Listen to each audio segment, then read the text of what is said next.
আসসালামু আলাইকুম ওরহমতুল্লাহি ওবরাকাতুহ। ইন্নাল হামদুলিল্লাহ নাহমাদুহু ওয়া নুসাল্লি আলা রাসূলিহিল কারীম, আম্মা বাদ। সম্মানিত মুমিন মুসলমান ভাই বোনেরা, আশা করছি আল্লাহ পাক রাব্বুল আলামিনের মেহেরবানিতে সকলে ভালো আছেন, সুস্থ আছেন। সম্মানিত দর্শক, আমি আজকে আপনাদের সামনে যে বিষয়ে কথা বলবো সেটি হচ্ছে অনিদ্রা দূর করার আমল সম্পর্কে। সম্মানিত দর্শক, এমন একটি আমল আছে, একদম ছোট্ট একটি আমল।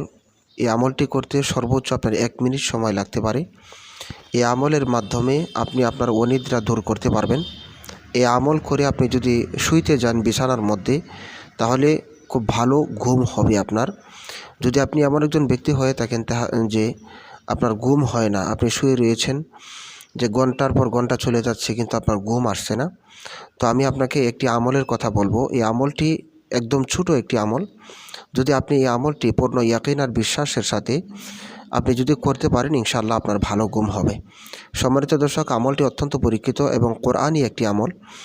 আপনি কোরআনের প্রতি পুরোপুরি বিশ্বাস থাকলে আপনার এই আমলটি করলে 100% ইনশাআল্লাহ আপনি উপকৃত হবেন। সম্মানিত দর্শক, আমলটি বলার আগে আপনার কাছে অনুরোধ থাকবে, আপনি যদি আমার এই চ্যানেলের মধ্যে নতুন একজন দর্শক হয়ে থাকেন, তাহলে আমার এই চ্যানেলটি সাবস্ক্রাইব করবেন এবং ভিডিওটিতে একটি লাইক দিবেন। আপনার কোনো মন্তব্য থাকলে কমেন্ট বক্সের মধ্যে ইনশাআল্লাহ আমাকে জানাবেন। সম্মানিত দর্শক, আমাদের সমাজের মধ্যে এমন অনেক মানুষ আছেন যারা অনিদ্রা দূর করার জন্যে ফার্মেসি থেকে ওষুধ কিনে খেয়ে থাকেন, এবং এমনও মানুষ আছেন যারা প্রতিদিন ট্যাবলেট না খাইলে বা ওষুধ সেবন না করলে আপনার ঘুম হয় না। সম্মানিত দর্শক, আমি বলবো, আপনি যদি আমার এই আমলটি করতে পারেন, ইনশাআল্লাহ এই আমলের প্রতি আপনার বিশ্বাস থাকলে আপনার ফার্মেসি থেকে ওষুধ সেবন করার প্রয়োজন হবে না। আপনি এই আমলের মাধ্যমে আল্লাহ পাকের পক্ষ থেকে আপনি শান্তির ঘুম পেতে পারেন। সম্মানিত দর্শক, আমার আমলটি কোরআনুল কারীমের একটি আয়াতের মাধ্যমে আপনার করতে হবে। আমি প্রথমে আয়াতটি আপনাদেরকে বলে দিচ্ছি, এরপরে কিভাবে আপনি আমলটি করবেন সেই প্রসেসটা আপনাকে ইনশাআল্লাহ বলে দেব।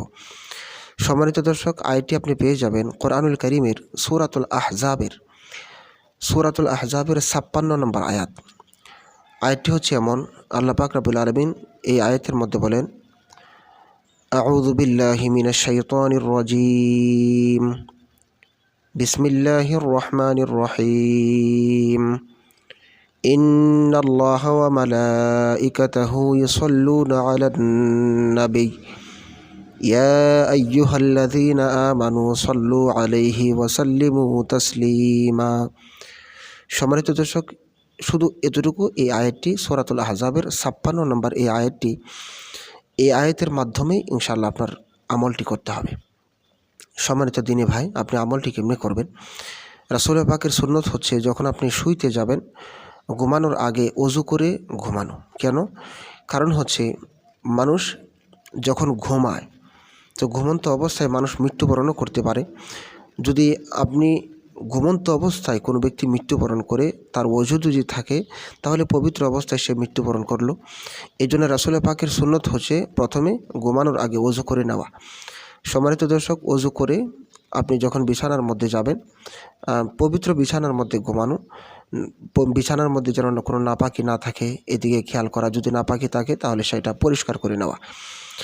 বিছানার মধ্যে, পবিত্র বিছানার মধ্যে যখন আপনি বালিশের মধ্যে মাথা দিবেন, অর্থাৎ শোয়ার আগেই আপনি একবার দরুদ ইব্রাহিম পাঠ করবেন। দরুদ ইব্রাহিম হচ্ছে, আল্লাহুম্মা সাল্লি আলা মুহাম্মাদ ওয়া আলা আলি মুহাম্মাদ কামা সাল্লাইতা আলা ইব্রাহিম ওয়া আলা আলি ইব্রাহিম ইন্নাকা হামিদুম মাজিদ। আল্লাহুম্মা বারিক আলা মুহাম্মাদ ওয়া আলা আলি মুহাম্মাদ কামা বারাকতা আলা ইব্রাহিম ওয়া আলা আলি ইব্রাহিম ইন্নাকা হামিদুম মাজিদ।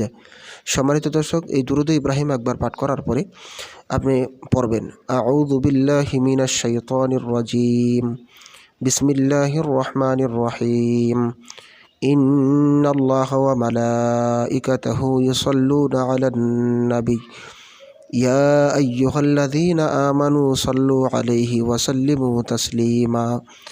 সম্মানিত দর্শক, এই সূরাতুল আহজাবের এই আয়াতটা আপনি একবার তেলাওয়াত করবেন।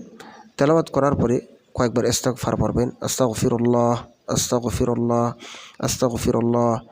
আবার আস্তাগফিরুল্লাহ যখন শেষ হবে, এরপরে বলবেন সাল্লাল্লাহু আলাইহি ওয়াসাল্লাম। ছোটোভাবে দরুদটা পড়ে নেবেন। এরপরে আপনি বিছানার মধ্যে ঘুমিয়ে যাবেন। সম্মানিত দর্শক, আপনি যদি এইভাবে আপনি আমলটি করতে পারেন এবং এইভাবে আপনি আপনার ঘুমানোর আগে আমলটি করে আপনি যদি ঘুমাইতে পারেন, তাহলে আপনার ওষুধ সেবন করার প্রয়োজন হবে না ইনশাআল্লাহ। এই আমলের বরকতে আল্লাহ পাক রব্বুল আলামিন আপনাকে ভালো ঘুম দিবেন। সম্মানিত দর্শক, আমার আমলটি অত্যন্ত পরীক্ষিত এবং খুবই কার্যকারী একটি আমল। আমি বলবো আপনি বিশ্বাসের সাথে এই আমলটি শুধু একদিন করে দেখুন, এরপরে আপনি এটার ফলাফল রেজাল্ট আপনি বুঝতে পারবেন। সম্মানিত দর্শক, আশা করছি আপনি আমার আমলটি বুঝতে পেরেছেন। যদি কোনো বুঝতে সমস্যা হয় তাহলে কমেন্টস করে আমাকে জানাবেন। ইনশাআল্লাহ সুন্দরভাবে আপনাকে বুঝিয়ে দেওয়ার চেষ্টা করব। সকলে ভালো থাকবেন, সুস্থ থাকবেন। আসসালামু আলাইকুম ওয়া রাহমাতুল্লাহি ওয়া বারাকাতুহু।